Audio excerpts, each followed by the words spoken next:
Muchísimas gracias, Axel, por acompañarnos aquí en el set del comercio en Cada Ejecutivos. Quería empezar consultándose sobre un tema de coyuntura. Ayer se ha cerrado la elección justamente de Zoran Mamdani, ¿no? Sí. Este candidato marcadamente de izquierda, ¿no? Y su elección ha llamado mucho la atención por, además, el lugar en el que se hace, Nueva York, básicamente la capital del capitalismo, si se quiere decir, ¿no? ¿Hay una tendencia que usted vea hacia discursos progresistas desde los jóvenes que de pronto pueda también trasladarse hacia la región considerando esta elección? Mira, en Estados Unidos la popularidad del socialismo viene creciendo hace ya tiempo. Y hay varias razones para eso, entre los jóvenes, ¿no? Y una de esas razones es que las universidades están tomadas por profesores de izquierda y de extrema izquierda.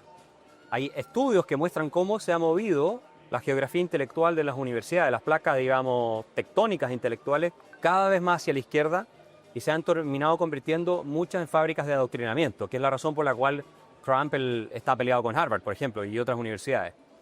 Entonces, ese adoctrinamiento que parte en los colegios, pero también entra a las universidades, es uno de los factores detrás del alza en la popularidad del socialismo. Mamdani es un socialista casi comunista, diría yo. ¿Por qué casi comunista, no completamente? Porque él desprecia absolutamente el capitalismo y llega al punto de decir que los billonarios no deberían existir. Eso lo tiene en una entrevista. O sea, es un igualitarista radical. Ahora, él mismo es amigo de Alex Soros, hijo de George Soros, uno de los hombres más ricos del mundo, que lo financió. Entonces, la típica hipocresía de la izquierda. Pero además, él dijo recién, después de salir elegido, que no hay ningún problema, por grande que sea, que el Estado no puede resolver. Y esta es la mentalidad de una persona que no cree en la libertad individual, que el Estado tiene que resolverlo todo. Es la mentalidad de los colectivistas, ¿no? Tanto de los fascistas como de los comunistas. Y ahí quería preguntarte, Axel, ¿hay algún, más allá del tema que me comentas, ¿hay alguna responsabilidad también desde la derecha de pronto de no calar en los jóvenes? Mira, creo que sí, desde el punto de vista de que esa parte de la batalla cultural, que es muy fuerte en Estados Unidos por las universidades, se perdió. Y muchos de los financistas de las universidades, que allá es muy común que los exalumnos les pasen plata, no se preocuparon tampoco de las ideas que se estaban poniendo de moda en las aulas. Y otros también las empezaron a apoyar. Todo este progresismo woke, que es deconstrucción de la civilización occidental, destrucción de nuestros fundamentos como civilización, y por cierto, una reacción también en contra de Estados Unidos. Mamdani odia a Estados Unidos, ¿no? Odia a Israel, es antisemita y además odia a Estados Unidos. ¿Cómo sabemos eso? Bueno, porque él en algún minuto habló de la intifada global, apoyando la intifada global, que es una idea que vincula a Israel con Estados Unidos como si fueran los males del mundo. Él es musulmán, Mamdani. ¿Y qué ocurre? Que las universidades les han metido a los jóvenes en la cabeza la idea de que la sociedad se divide entre opresores y oprimidos, ¿ya? Y que hay distintos grupos de oprimidos, distintos grupos de opresores, y el opresor por excelencia es el hombre blanco heterosexual. Cuando tú vas a ver los resultados de la elección en Nueva York, los hombres blancos no le dieron la mayoría del voto a Mamdani, todos los otros grupos sí. Sobre todo las mujeres jóvenes blancas le dieron hasta 80% y más la votación a Mamdani, entre 18 y 29 años. Ahora, hubo también una estrategia de comunicación muy fuerte, es Sí. decir, ha habido una Pero apelar también, a lo que los jóvenes quieren, ¿no? Pero también sí, porque ahí está el otro factor que influye en esto. Que efectivamente Nueva York es una ciudad impagablemente cara. Y las posibilidades de vivir ahí y de tener una familia y todo lo demás son mínimas, ¿ya? Ahora, Digamos, para unos pocos, ¿no? son por eso, para los que tienen más recursos. Ahora, hay que decir, hay dos cosas. Punto uno, la gente que nació en Nueva York votó mayoritariamente en contra de Mamdani. Mamdani ganó por los votos de gente que no nació en Nueva York, que lleva 5 años o 10 años viviendo ahí. Eso es lo primero. Y lo segundo es que muchos de los ricos se han ido ya de Nueva York. Hay una fuga enorme de personas que se han ido, porque Nueva York también es una ciudad y un estado con impuestos muy altos. Y la calidad de vida se deteriora cada vez más. Se han ido a Florida, sobre todo. Se han ido a Florida. Pensar que Nueva York no es semisocialista antes de Mamdani es absurdo. O sea, ya es semisocialista. Ya es bastante socialista desde el punto de vista de la cantidad de impuestos que tú pagas, las regulaciones que tiene y el gasto de la Municipalidad de Nueva York y del Estado. es gigantesco. Están súper endeudados además. Yo creo que Mandamni va a ser un fracaso completo. Todo lo que está proponiendo y se ha intentado, estas medidas estatistas, ya han sido un desastre. Y lo bueno para nosotros es que vamos a poder agregar un ejemplo emblemático, otro más, del fracaso de políticas socialistas, que va a ser Mandamni. Porque a Mandamni hay que juzgarlo en 3-4 años más, no ahora, por sus intenciones, sino por cómo le fue con todas sus políticas. ¿Usted no ve que este discurso se pueda trasladar a Latinoamérica en el contexto actual? Yo creo que nosotros en ese sentido estamos entrando en una dinámica que es opuesta. Argentina va claramente en un sentido muy pro libertad, porque ellos ya tuvieron lo que Mandamni quiere poner en Nueva York. Y terminaron con más de un 50% de pobres, con un 211% de inflación, ¿cierto? Y un 12% de indigencia, 11%. O sea, ellos ya tuvieron eso. Entonces, hicimos la revolución cultural en Argentina y ahora estamos de vuelta. Lo mismo Chile. No llegó a los niveles de problema de Argentina, pero para la prosperidad que teníamos, la destruimos. Y tuve los rankings de libertad económica, que es lo que Mandamni odia. Y nosotros en Chile, que llegamos a estar entre los top 10 en algunos, nos colapsamos. Y estamos a punto de salir del 25% de países con más libertad económica del mundo, por este estatismo. Entonces, ¿ahora qué pasa? Viene una elección, va a salir un candidato de derecha con ideas pro mercado. Justo, ¿no? En Chile, usted comentaba en el panel, se viene esta elección clave. ¿Sí ve muy posible el triunfo de la derecha? No, es seguro. ¿Seguro? Yo le doy un 98% de probabilidad. Pero la izquierda todavía está muy fuerte en las encuestas. La izquierda tiene un tercio duro, igual que en Argentina, de gente que quiere socialismo, que le gusta el sistema cubano. No sé si un tercio le gusta el sistema cubano, pero le gusta una cuestión muy anticapitalista. Y eso va a permanecer así por un buen tiempo, yo creo, igual que en Argentina y que en el Perú y que en Colombia. Lo importante es que tengamos 2/3 que quiere un país moderno, un país que no va a votar por Petro, un país que no va a poner de nuevo un Castillo en el gobierno, un país que no va a poner a otro Boric, a un charlatán rodeado de ladrones como él. ¿Cómo califica el gobierno de Boric? Como una catástrofe, como un gobierno de ladrones, de chantas, de payasos, de incompetentes, de mentirosos, patológicos y de delincuentes.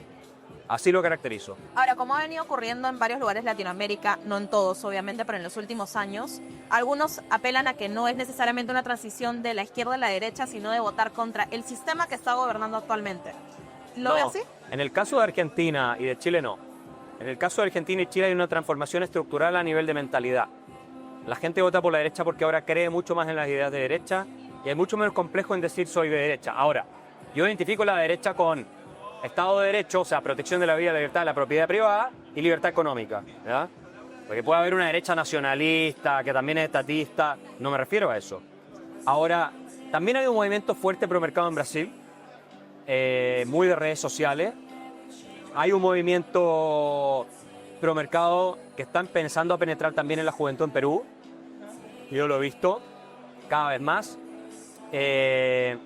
El problema es México. Me parece que México está en un muy mal camino con Morena y Sheinbaum armando una dictadura disfrazada de democracia, pero una dictadura. Tiene algunos problemas en Centroamérica. Nicaragua, un desastre.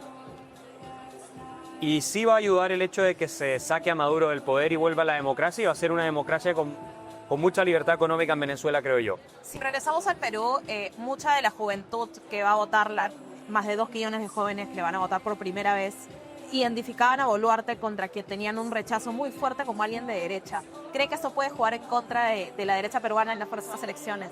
Bueno, si es que acá todavía la mayoría peruana de jóvenes es socialista, tiene un problema grave, porque van a ser una fuerza electoral para seguir redoblando la apuesta por un modelo fracasado, que es el socialismo y el estatismo.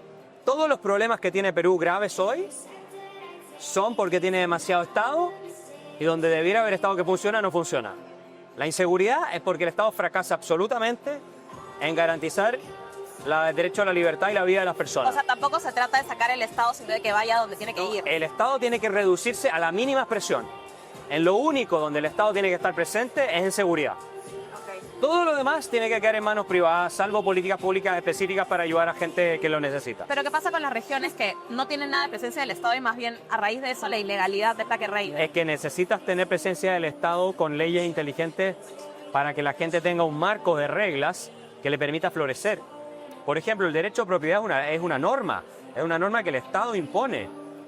el respeto por el derecho de propiedad es fundamental en ese sentido. Y si no estás trabajando al margen, estás siendo marginado por el Estado, con lo cual todos los costos, ¿no es cierto?, para tú poder crecer se hacen insoportables.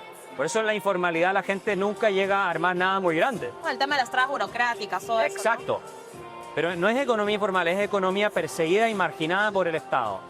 Porque la informalidad es básicamente aquellas áreas que el Estado excluye con la excesiva carga regulatoria, la excesiva carga burocrática que impone. Entonces, claro, los que son formales la pueden llevar porque tienen espaldas más grandes. Todas las grandes empresas pueden lidiar con eso. Con altos costos, pero pueden lidiar. Claro. Pero cuando no eres grande no puedes. Y el Estado es marginarse. Te deja fuera del juego de las reglas del mismo Estado.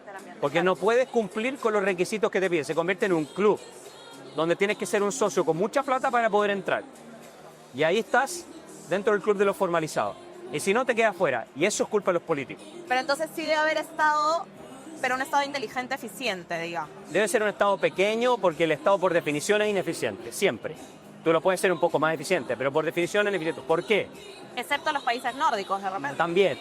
¿También? También es más ineficiente que el sector privado. Lo que pasa es que es más eficiente que el Estado nuestro. Pero también tienen otra ética del trabajo y tienen, por ejemplo, Dinamarca y Suecia, especialmente Suecia, privatizó o semi-privatizó muchas funciones del Estado, en salud, en educación y otras cosas. Y de ahí funcionan mejor. Porque los seres humanos nos movemos por incentivos. O sea, el comunismo no funcionaría ni en Suecia, ni en Noruega, en ninguna parte, tampoco en Perú. Porque el Estado es un fracaso en todos lados.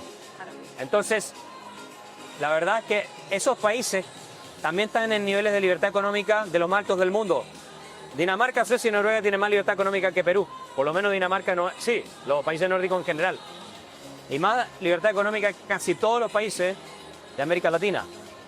Entonces, ¿por qué? Porque tienen derechos de propiedad, tienen apertura comercial muy amplia y no tienen sector entero de la población que están en la informalidad o que están siendo marginados como es acá, que es un tremendo porcentaje. Tengo unas últimas preguntas. Una es, usted decía en una entrevista que los derechos sociales son inmorales y económicamente insostenibles. ¿No pueden coexistir? ¿No puede haber un equilibrio? No, porque los políticos la tentación es siempre aumentar el gasto en derechos sociales porque con eso salen elegidos. El problema entonces de los políticos. Y el problema es el sistema, porque el incentivo del político es prometer dinero gratis que no es de ellos a la gente. Y el incentivo de la gente es recibir el dinero. O sea, el populismo. Ahora, ¿no? el populismo. ¿De dónde viene ese dinero? Se lo tienen que sacar a la misma gente. Todos los países occidentales están o quebrados o camino a quebrar, incluyendo Alemania. El canciller Friedrich Merz, alemán, acaba de decir que el Estado benefactor en Alemania no es financiable, que va camino a la quiebra. Lo mismo Francia, lo mismo Austria, lo mismo Holanda, lo mismo Inglaterra y Estados Unidos, que tiene niveles de deuda inmanejables. Nuestros países no pueden tener estados benefactores. Y también tenemos niveles de deuda insostenibles en nuestros países. En Chile es un ejemplo de eso. Nosotros ahora tenemos que recortar deuda porque si no vamos a entrar en crisis fiscal. Argentina está quebrado, ¿no? Perú va creciendo. La deuda en Perú también se puede convertir en un problema inmanejable. Entonces al final tú le mientes a la gente diciendo que le puede dar cosas gratis. No existen las cosas gratis. En el fondo le estás adelantando cosas que además son malas para que más adelante la tengan que pagar. O sea, la derecha que hace eso también es una mala derecha. Obviamente es ¿no? una mala derecha. Claro. Porque no es honesta, no le dice la verdad a las personas. Ahora, siendo realista, siempre vas a tener que tener sistemas de beneficios sociales. Pero tienes que diseñarlos de tal manera que los administre el sector privado y que no sea con excesivo impuesto y con deuda, porque la deuda de impuestos diferió en el tiempo. Y al final, si terminas quebrando, tampoco los puedes pagar. Sí. Ese es el problema. Y mi última pregunta tiene que ver con Trump. Usted ha mencionado en el panel también, ¿no? La gestión del presidente. Algo que se cree mucho, un concepto en el mercado es esto del taco, ¿no? El Trump Always Chicken South. ¿No cree que eso puede pasar, esto del Trump Always Chicken South, que es algo que se dice a nivel de mercado? ¿Ve que esto no es un problema, digamos, también para la imagen que quiere dar Trump al mundo? ¿Que Trump? Bueno, no es verdad, porque bombardeó las instalaciones nucleares de Irán. Nadie pensó que eso iba a ser posible. Con las tarifas igual fue muy agresivo. A mí no me gusta, pero lo hizo. Yo creo que Maduro lo va a sacar de todas maneras. Vamos a ver, pero yo creo que se viene. Es lo que se viene. Ahora va a intervenir tal vez en Nigeria porque hay una persecución genocida de los cristianos en Nigeria por parte de los musulmanes, de la que nadie en la prensa habla. porque la prensa, como es de izquierda, es anti-israelí, es antisemita. Entonces solamente cuando hay judíos involucrados, la prensa habla en contra de los israelíes, ¿no es cierto?, que se están defendiendo de ataques genocidas de parte de grupos terroristas. Pero ahora que están haciendo un genocidio en Nigeria, de los cristianos nadie dice nada, ¿no? Ahí no les importa. Y Trump dijo que iba a intervenir. Yo creo que sí iba a intervenir. Entonces, creo que es una tesis que la evidencia está mostrando que es falsa. Lo vamos a ver con Venezuela, estoy bien convencido de eso. Lo vamos a ver con Nigeria, lo vimos con Irán. Y fue Trump el que trajo la paz por ahora en Israel y Palestina. ¿Por qué? Porque amenazó a Hamás de que los iba a fulminar si no se sentaban a la mesa de negociaciones. Y ahí recién Hamás aceptó negociar. Entonces, Hamás sí le creyó a Trump de que los podía fulminar, porque había visto lo que hizo en Irán. No cualquier presidente se habría atrevido a hacerlo. Trump genera mucho más respeto que cualquier líder demócrata. Eso sí que son blandos y todos los problemas se generaron en su gobierno. La guerra de Ucrania, la guerra de Medio Oriente y muchas otras. Todos problemas que se generan bajo gobierno demócrata y terminan llegando a Trump.